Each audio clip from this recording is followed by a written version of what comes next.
Films are, for the most part, the same as other stories. They have the same basic structure and rules: plot, characters, setting, and themes. All of these exist in books, plays, comics, and film. Like most stories, the film has to narrow its focus on one character or event.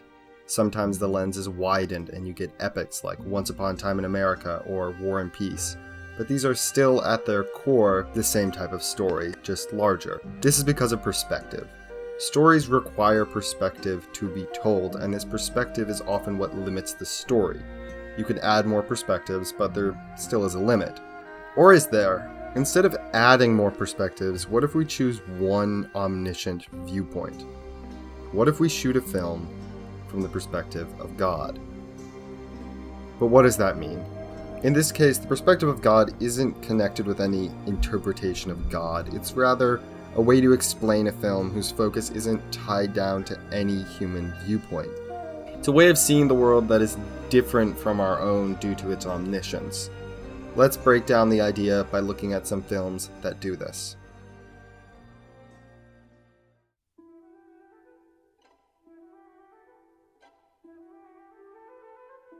Directed by Walter Ruttmann in 1927, this silent German documentary starts on the ground.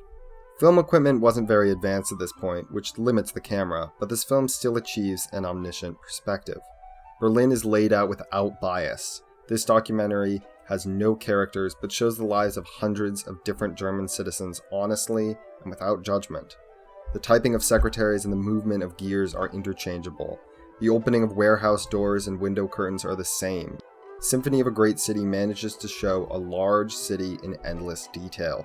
Each building has rooms with people in them. Every person has a story, if focused on individually, but blends into the background when presented as a group. Everyone is moving somewhere. Everyone has a life to call their own. Each job, movement, and person work together to create the city. It's like a living being, and the inhabitants are cells of this body. Symphony of a Great City rushes through its runtime, never slowing down. It presents so much so quickly. Every few seconds the scene changes and we are faced with a completely different place in the city with completely different people working independently. Only we are able to see the city as a whole.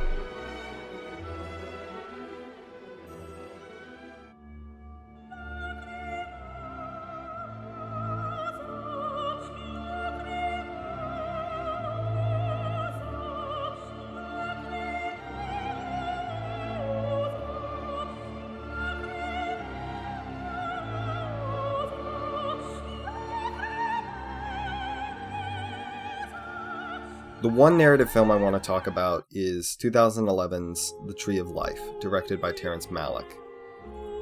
It tells the story of a family living in the 1950s, but the film also shows imagery of cosmic beauty and the start of life on Earth. In The Tree of Life, the lives of the family are as important as a supernova far out in space.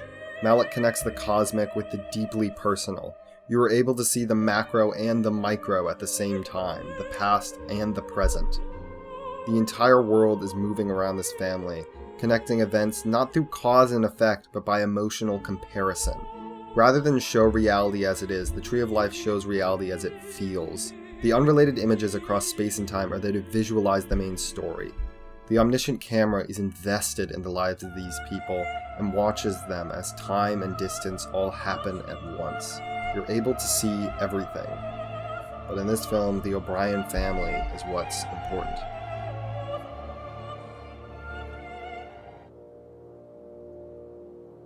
A planet in our solar system.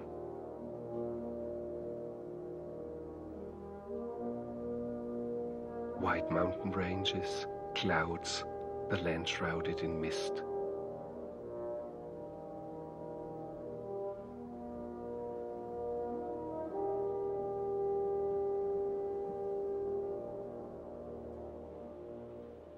Lessons of Darkness is a documentary from 1922 by Werner Herzog.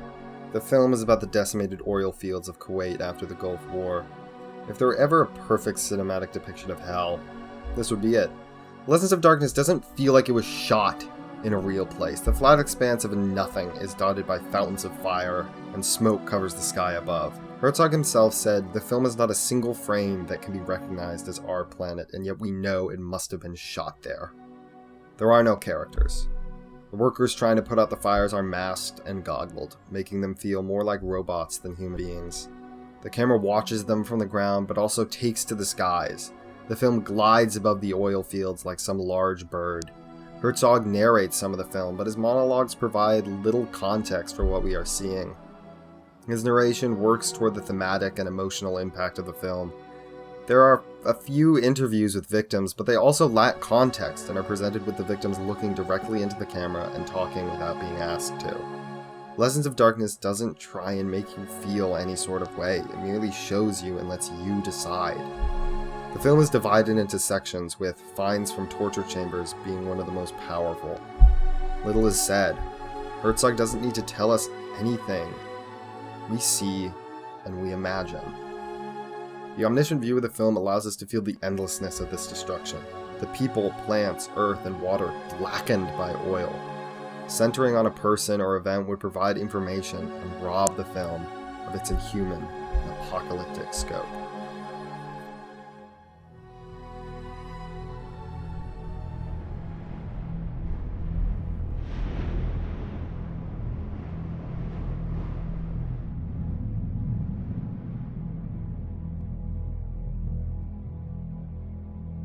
Richard City's unknown masterpiece of natural beauty is a film that changes what a nature documentary can be.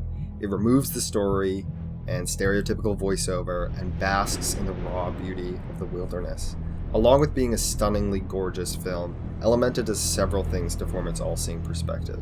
The most obvious part of it is the black and white cinematography. This adds to the magical atmosphere and completely removes the film from any human perspective. So rarely in this film are you able to judge the distance of the subject from the camera. It's either very far away or feels zoomed in on from some unknown location. City uses split screen to show similar and contrasting images, allowing the viewer to compare two separate ideas at the same time, something quite foreign to the human experience. The film floats through the wild, dissolving from location to location. The sounds of Elementa are warped and sometimes muted entirely. Elementa completely divorces itself from any connection with humanity. Its godlike view is one that exists in the natural world, as the film states in the beginning.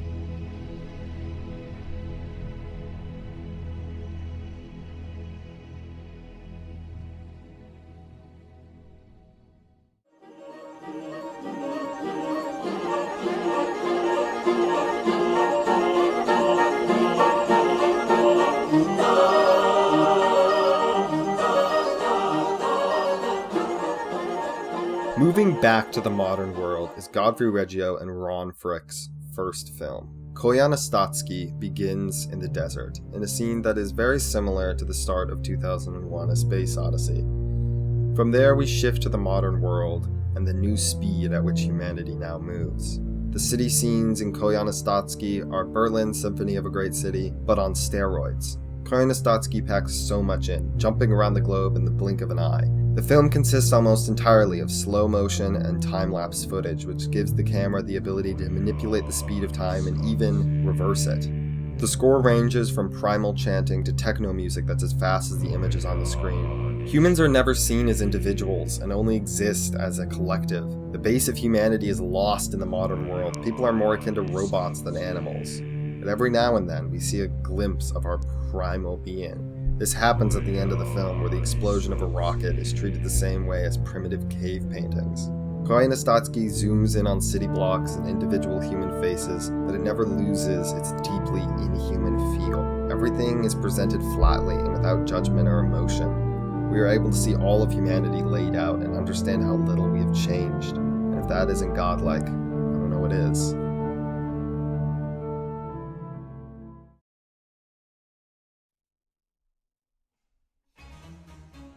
This is the only Stan Brakhage film here, because I could spend an hour talking about how each of his films captures a uniquely godlike viewpoint. Stellar, Night Music, and especially The Dark Tower are all great, but nothing comes close to the Dante Quartet. It is a retelling of the Divine Comedy, which is already deeply related to God, but because Stan Brakhage is telling the story, it's completely insane. This film manages to be nothing and everything at the same time. I think Brakhage has the most honest depiction of a divine perspective. It's something that our brains can't even begin to understand. We can piece things together, but it's a way of seeing the world that's completely different from our own. The Dante Quartet is a dive into colors, shapes, and music. It's vast and completely beyond comprehension.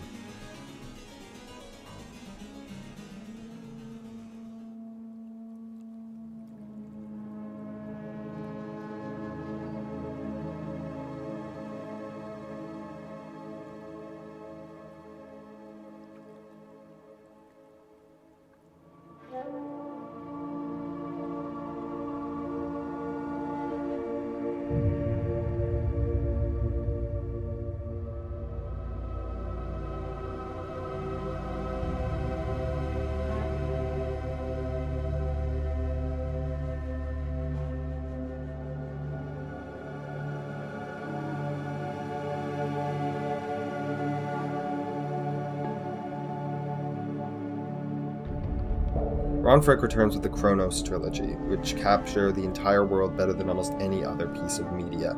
This trilogy reaches out and wraps its arms around the entire globe. The films were shot in dozens of countries. The films are very similar to Koyaanisqatsi, but remove that film's sense of urgency and speed. Koyaanisqatsi has a mechanical pace, but the Chronos trilogy has a much more spiritual feel. It connects everything, showing humans as one group that exists alongside the natural world rather than opposed to it. Ron Frick makes you feel. These films are full of sadness, loneliness, anger, tranquility, divinity, but always, always beauty. Unlike the other films in this video, Chronos, Baraka, and Samsara don't try to alienate you. In fact, they do the opposite. They reach down inside your soul and make you feel the relationship that everything in the world shares with each other. The modern world and the natural world exist together. Suffering and beauty exist together. Watching these films will make you reevaluate your place in the universe because you are seeing it from an unbiased and completely unlimited perspective. Because you are seeing it from the eyes of God.